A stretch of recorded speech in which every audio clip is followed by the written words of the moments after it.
There are moments in life when rejection feels louder than purpose, moments when the silence of people sounds stronger than the voice of God, moments when doors close, relationships end, opportunities disappear, and you begin to wonder if heaven has forgotten your name. Some of you know exactly what that feels like. You know what it feels like to be overlooked. You know what it feels like to be abandoned. You know what it feels like to stand in a room full of people and still feel alone. You know what it feels like to carry wounds nobody can see. The smile on your face hides the pain in your heart. The confidence you show publicly covers the insecurity you battle privately. People see your success, but they don't see your struggle. They celebrate your victories, but they don't understand your scars. And if we're honest, many of us have spent years asking questions that never seem to have answers. Why did that relationship fail? Why did that door close? Why did that person leave? Why did I have to suffer? Why did God allow that pain? Why did I lose something I loved? Why did my prayers go unanswered? Why did I end up in this place? But what if the thing you called rejection was actually redirection? What if the closed door was not punishment but protection? What if the pain was not evidence of God's absence but proof of his involvement? What if God was doing something behind the scenes that you couldn't understand while you were walking through it? Because one thing I've learned about God is that he is always working, even when you don't see him, even when you don't feel him, even when you don't understand him. God is working. He is working in the darkness. He is working in the silence. He is working in the waiting. He is working in the heartbreak. He is working in the disappointment. He is working in the confusion. He is working in the wilderness. And many times God is doing his greatest work when it feels like nothing is happening. The problem is that we judge our lives by what we can see, but God operates in dimensions we cannot see. We focus on the chapter, God sees the entire story. We focus on the moment, God sees eternity. We focus on the battle, God sees the victory. We focus on the process, God sees the promise. And because we cannot see what he sees, we often misinterpret what he is doing. A delay feels like denial. A closed door feels like rejection. A setback feels like failure. A wilderness feels like abandonment. But sometimes God allows temporary discomfort to produce eternal purpose. Sometimes God permits pressure because pressure creates diamonds. Sometimes God allows storms because storms reveal strength. Sometimes God allows breaking because brokenness creates dependence. And sometimes God allows rejection because rejection pushes us toward destiny. Look at your own life. Think about the moments that hurt you the most.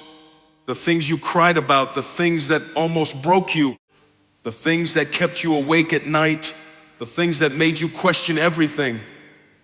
Now look where you are today. If that door had not closed, would you be where you are? If that relationship had survived, would you have grown? If that opportunity had worked out, would you have discovered your purpose?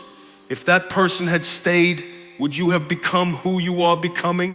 Many times we cry over what God removes because we don't yet understand what he is preparing. We mourn the ending because we cannot see the beginning. We grieve the loss because we cannot see the gain. We focus on what left while God focuses on what is coming. And God is saying to somebody right now, stop mourning what I removed.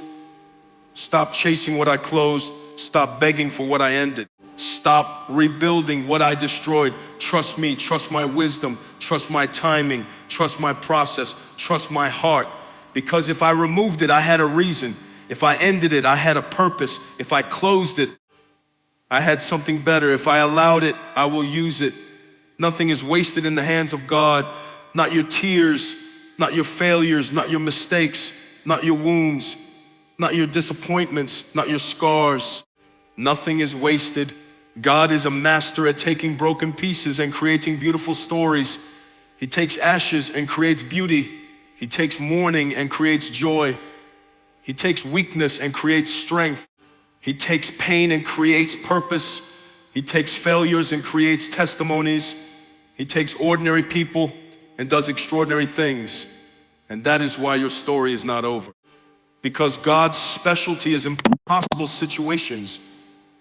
When everybody else says it's finished, God says, I'm just getting started. When everybody else says it's over, God says, watch what I can do. When everybody else walks away, God steps closer. When everybody else rejects you, God chooses you. When everybody else counts you out, God calls you forward. The world looks at appearance. God looks at purpose. The world sees weakness. God sees potential. The world sees failure. God sees future.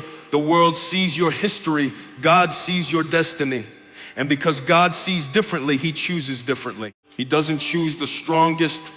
He doesn't choose the smartest. He doesn't choose the most popular. He doesn't choose the most qualified. He chooses people who are willing to surrender, because surrender is the doorway to transformation. You cannot become who God created you to be while holding on to everything He wants you to release. There comes a moment when you must stop fighting God, stop resisting, stop controlling, stop running, stop hiding, stop negotiating, stop delaying, stop making excuses, and simply surrender. Because surrender is not weakness, surrender is wisdom. Surrender is trust, surrender is faith, surrender is recognizing that God's plan is greater than your plan, God's wisdom is greater than your wisdom, God's timing is greater than your timing. God's ways are greater than your ways, and the moment you truly surrender, everything begins to change, not because your circumstances immediately change, but because your heart changes, your perspective changes, your priorities change, your desires change, your direction changes, and when your direction changes, your destiny changes. One encounter with God can change the trajectory of your entire life. One prayer can change your future. One moment in His presence can accomplish what years of striving could never accomplish. One touch from heaven can heal what people broke. One word from God can silence years of confusion. One revelation can destroy decades of deception. One encounter with Jesus can completely transform a human being forever. And that is why the enemy fights so hard to keep people away from God, because the enemy knows something many people don't know. The enemy understands the power of a transformed life. He understands that one person fully surrendered to God can impact an entire family. One family can impact a community. One community can impact a city. One city can impact a nation. That is why the greatest battle in your life is not over money. It is not over success. It is not over relationships. It is not even over your circumstances. The greatest battle in your life is over the throne of your heart. Who sits there? Who rules there? Who has the final authority there? For many people, the throne is occupied by fear. Fear makes their decisions. Fear controls their future. Fear dictates their actions. For others, the throne is occupied by pride. For others, it is occupied by greed. For others, it is occupied by lust. For others, it is occupied by approval. They spend their lives trying to gain acceptance from people who cannot save them. They chase validation from people who did not create them. They sacrifice peace for popularity. They trade purpose for applause. And all the while, God is standing at the door of their hearts saying, if you would let me in, I would give you something greater than the approval of people. I would give you my presence. Because there is nothing on earth more valuable than the presence of God. Money cannot replace it. Successes cannot replace it. Fame cannot replace it. Relationships cannot replace it. Achievements cannot replace it. There are wealthy people who are miserable, famous people who are empty, powerful people who are depressed, successful people who are lost, because none of those things were designed to satisfy the deepest needs of the human soul. Only God can do that. You were created by Him. You were created for Him. And until you find your identity in Him, there will always be an emptiness inside of you that nothing else can fill. Many people spend decades trying to fill a spiritual void with temporary things. They try alcohol, they try relationships, they try entertainment, they try achievement, they try money, they try status, they try everything the world offers. And after all of it, they still feel empty. Because the soul was never designed to be satisfied by temporary things. The soul was designed for eternal communion with God. That is why some of the most dangerous moments in life are not moments of failure. Sometimes the most dangerous moments are moments of success. Because success can convince you that you don't need God. Successes can make you self-sufficient. Successes can make you comfortable. Success can make you dependent upon yourself instead of dependent upon God. And whenever a person becomes dependent upon themselves, they begin drifting away from the one who gave them everything in the first place. This is why humility is so important. Humility keeps your heart positioned correctly before God. Humility reminds you that every breath you take is a gift. Every opportunity is a gift. Every blessing is a gift. Every breakthrough is a gift. Every open door is a gift. Every day of life is a gift. You did not create yourself. You did not sustain yourself. You did not wake yourself up this morning. You are alive because God has allowed you to be alive. And the fact that you are hearing these words right now is evidence that heaven has not given up on you. There are people who started this year and are no longer here. People who had plans, people who had dreams, people who expected tomorrow, but tomorrow never came. Yet here you are, breathing, listening, living, still standing, still fighting, still moving forward, not because you've been perfect, not because you've earned it, but because God's mercy has sustained you, and His mercy is greater than your mistakes. His grace is greater than your failures. His love is greater than your past. His power is greater than your weakness. His purpose is greater than your pain. There is someone listening to me right now who feels disqualified. You feel like you've done too much wrong. You've made too many mistakes. You've failed too many times. You've wandered too far. You've fallen too hard. You think God could never use someone like you. But that's exactly how the enemy wants you to think. Because if he can convince you that your past is greater than God's grace, he can keep you trapped. If he can convince you that your failures define you, he can keep you from your future. If he can convince you that your mistakes are permanent, he can stop you from pursuing purpose. But listen carefully. Your worst day does not have the final word. Your biggest mistake does not have the final word. Your darkest season does not have the final word. God has the final word.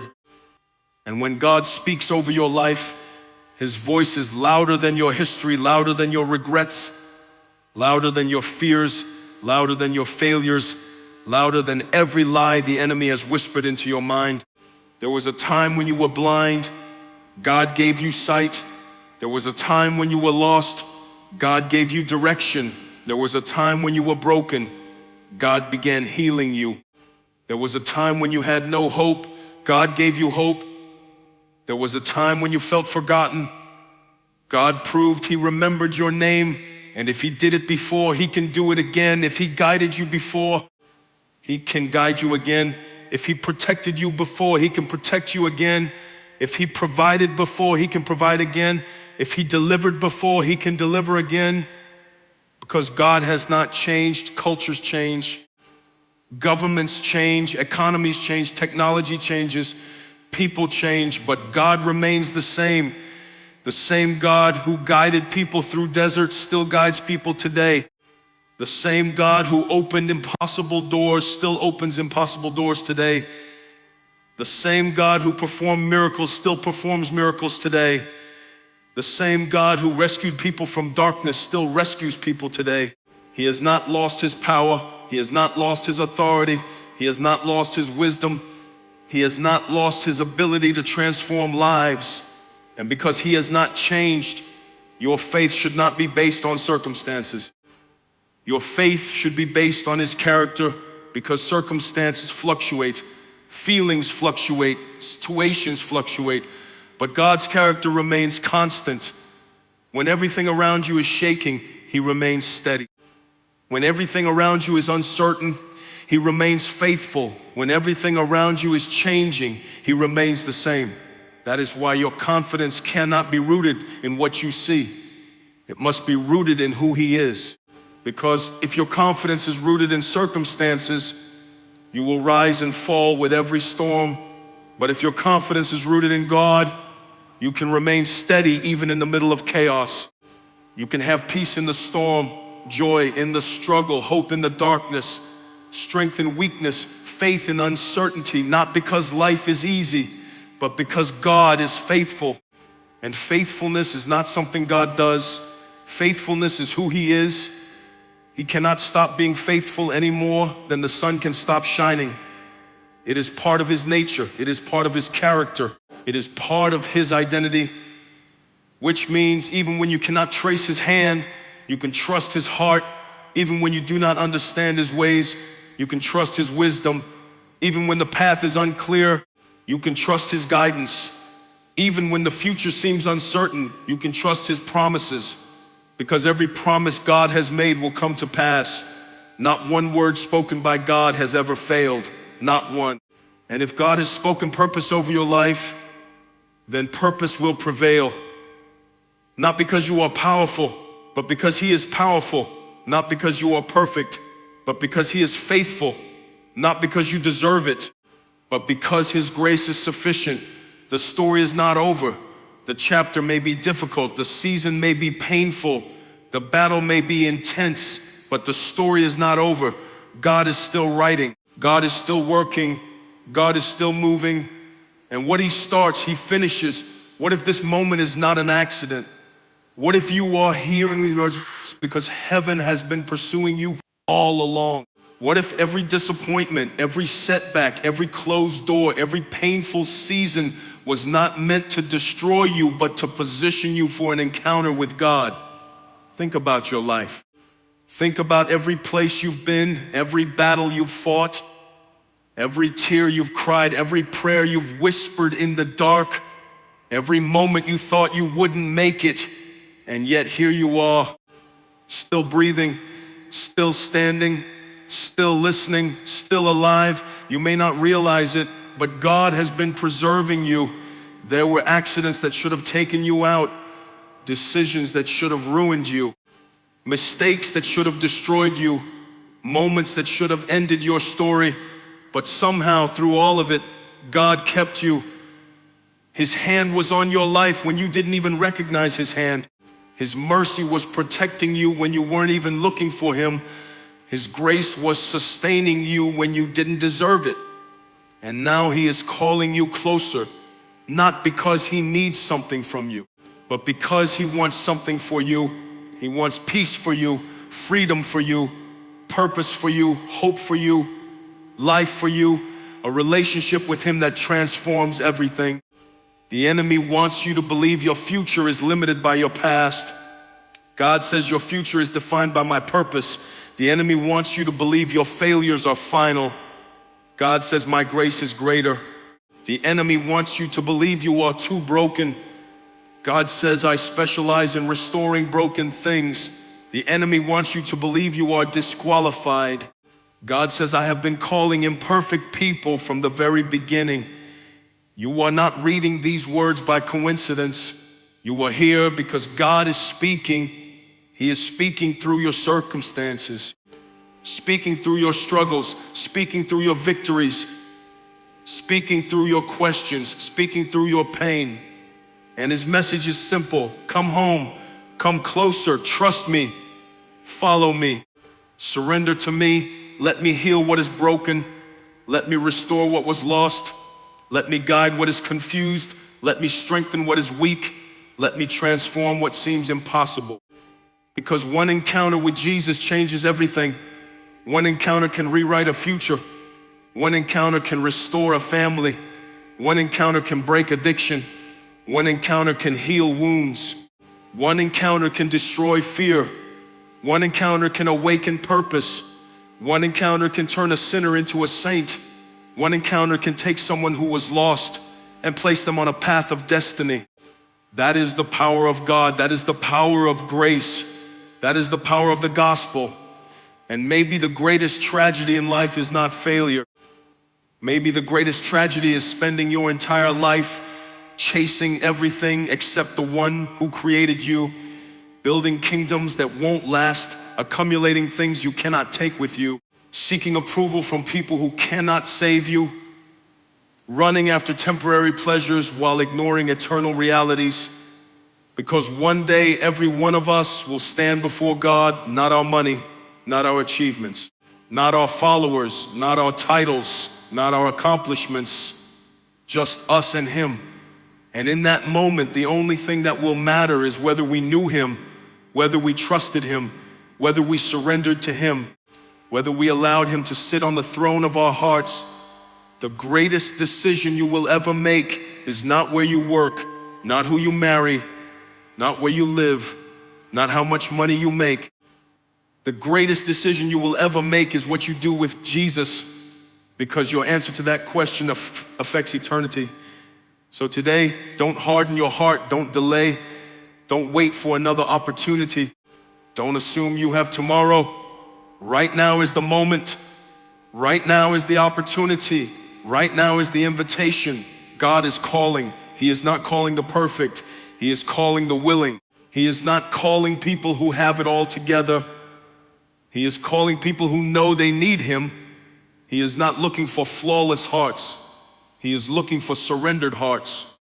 And if you will surrender your heart to Him, He will do what no person can do.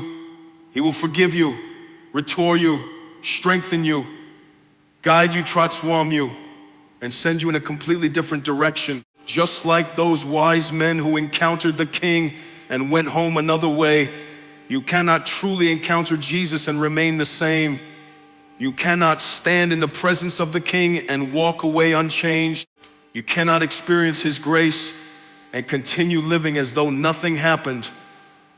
When He touches your life, everything changes. Your priorities change, your desires change, your perspective changes, your direction changes, your destiny changes. And perhaps that is the message God wants you to hear today. The story is not over. Your mistakes are not the end. Your failures are not the end. Your pain is not the end. Your disappointment is not the end. Your rejection is not the end. God is still writing your story. God is still working behind the scenes. God is still opening doors. God is still healing hearts. God is still restoring lives. God is still performing miracles. God is still calling people out of darkness into His marvelous light. And if He can use a rejected person, He can use you. If He can redeem a broken life, He can redeem yours. If He can transform a sinner, He can transform you. If He can bring beauty from ashes, He can do it again. So lift your head, strengthen your faith, trust His timing, trust His promises, trust His wisdom, trust His heart, because the same God who carried you this far will carry you all the way home. And when your journey is finally over, when your race has been completed, when your faith has remained steadfast, the greatest reward will not be applause from people. It will not be recognition from the world. It will not be fame, wealth, or success. The greatest reward will be standing before your Savior and hearing those words every believer longs to hear. Well done, good and faithful servant. And on that day, every sacrifice will be worth it. Every prayer will be worth it. Every battle will be worth it. Every tear will be worth it. Every act of obedience will be worth it, because Jesus is worth it. He was worth it yesterday. He is worth it today. And He will be worth it forever. To Him be all glory, all honor, all power, all worship forever and ever. Amen.